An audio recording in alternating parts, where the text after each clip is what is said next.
Aries, may isang bagay na maaaring hindi mo pa lubos napapansin. Isang damdamin na dahan-dahang lumalalim, hindi maingay, hindi biglaan, ngunit patuloy na naroroon sa likod ng bawat sandali.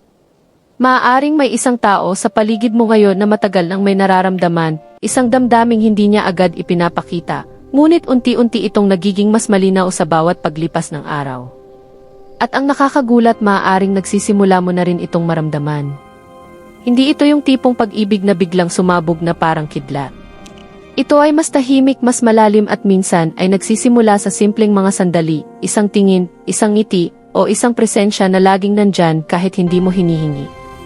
Kung ikaw ay isang Aries, maaaring ang video na ito ay magbibigay liwanag sa isang koneksyon na matagal nang umuusbong sa iyong buhay. Dahil minsan, ang pinakatahimik na damdamin, ang siyang pinakamalalim na pag-ibig. Manatili ka hanggang dulo, Aries. Dahil maaaring ang lihim na damdaming ito ay mas malapit sa iyo kaysa sa iyong inaakala. Aries, kilala ka bilang isang tao na matapang at direkta pagdating sa damdamin. Kapag may gusto ka, kadalasan ay hindi ka natatakot ipakita ito. Ngunit minsan, may mga emosyon na hindi agad napapansin, mga damdaming dahan-dahang umuusbong nang hindi mo namamalayan. Maaaring napansin mo na kamakailan, may isang tao na madalas pumasok sa isip mo. Hindi naman ito dramatic na pangyayari. Walang malalaking eksena o biglaang deklarasyon ng pag-ibig. Sa halip, ito ay nagsisimula sa maliliit na sandali. Halimbawa, may mga pagkakataon na bigla mo siyang naaalala kahit wala namang malinaw na dahilan. Minsan, kapag may nangyaring magandang bagay sa araw mo, parang gusto mong ibahagi agad iyon sa kanya. At kapag nakikita mo siya, may kakaibang pakiramdam na hindi mo agad maipaliwanag. Ito ang uri ng emosyon na hindi agad sumisigaw ng pag-ibig. Sa halip, ito ay parang isang tahimik na alon sa dagat, unti-unting lumalalim habang tumatagal. Para sa isang Aries, na sanay sa mabilis at malinaw na desisyon, ang ganitong klase ng damdamin ay maaaring maging medyo nakakalito. Maaari mong itanong sa sarili mo, bakit parang iba na ang pakiramdam ko kapag kasama ko siya? Bakit parang mas nagiging espesyal ang mga simpleng sandali? Ang totoo, Aries, hindi lahat ng koneksyon ay nagsisimula sa matinding apoy. Ang iba ay nagsisimula sa isang maliit na ilaw, isang liwanag na patuloy na lumalakas habang mas nakikilala ninyo ang isa't isa. At minsan ang mga ganitong uri ng damdamin ang nagiging pinakamatibay na koneksyon. Dahil kapag ang isang emosyon ay lumalago ng dahan-dahan, may panahon itong mag-ugat ng malalim sa puso. At maaaring ngayon, Aries, iyon mismo ang nangyayari sa iyong buhay. Aries, habang dahan-dahang nagbabago ang iyong damdamin, may isa pang posibilidad na maaaring hindi mo pa napapansin. Paano kung ang koneksyon na nararamdaman mo ay hindi lamang nanggagaling sa iyong puso? Paano kung may isang tao na matagal nang nakatingin sa iyo, hindi upang husgahan, kundi upang pahalagahan ka sa paraang hindi mo inaasahan? May mga tao kasi na hindi agad nagpapakita ng kanilang nararamdaman.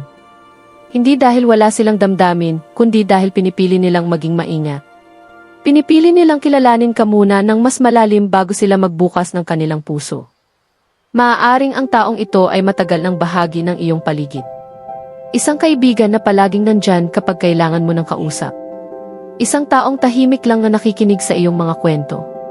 O kaya naman isang tao na tila laging handang tumulong kapag may mabigat kang pinagdadaanan. Sa bawat simpleng sandali na iyon, maaaring may damdaming unti-unting lumalalim sa kanyang puso.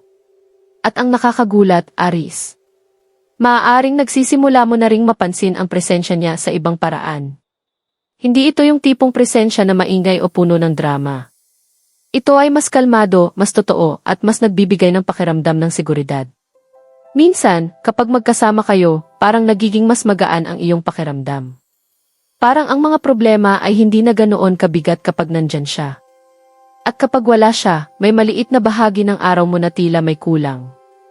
Ang ganitong klase ng koneksyon ay hindi laging napapansin agad.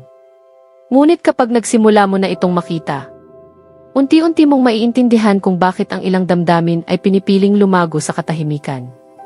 Dahil minsan, Aries, ang mga taong tahimik lang na nagmamasid ay siya ring may pinakamalalim na pagtingin sa iyo.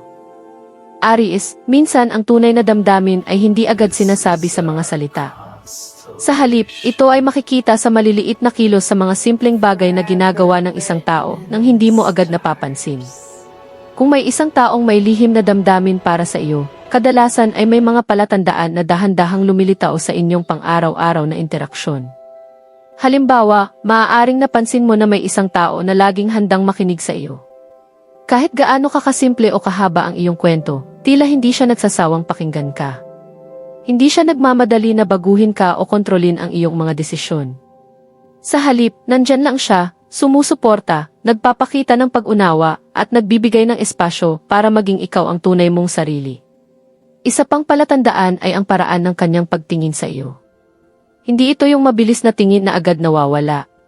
Ito ay mas malalim, mas puno ng kahulugan. Kapag nagsasalita ka, tila talagang interesado siyang maintindihan ang bawat detalye. At kapag ikaw ay masaya, parang nagiging mas masaya rin siya.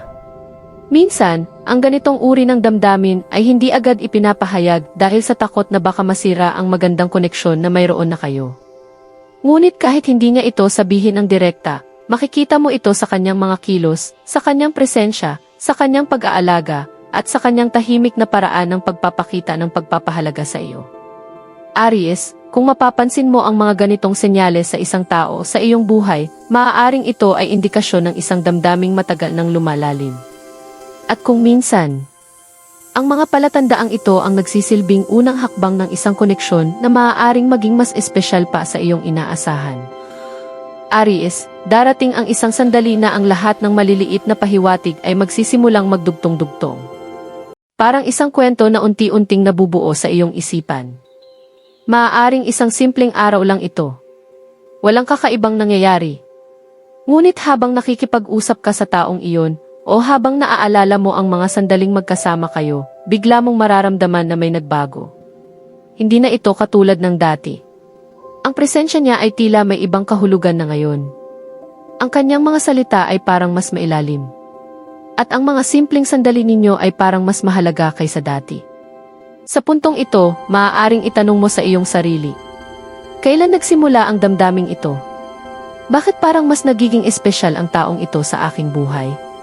Para sa isang Aries na sanay na mabilis magdesisyon, ang ganitong uri ng emosyon ay maaaring magdala ng sandali ng pag-iisip. Hindi dahil ikaw ay natatakot, kundi dahil nais mong maintindihan ang nararamdaman ng iyong puso. Minsan, ang pag-ibig ay hindi dumarating sa isang malakas na eksena. Ito ay dumarating sa isang tahimik na sandali ng pagkaunawa.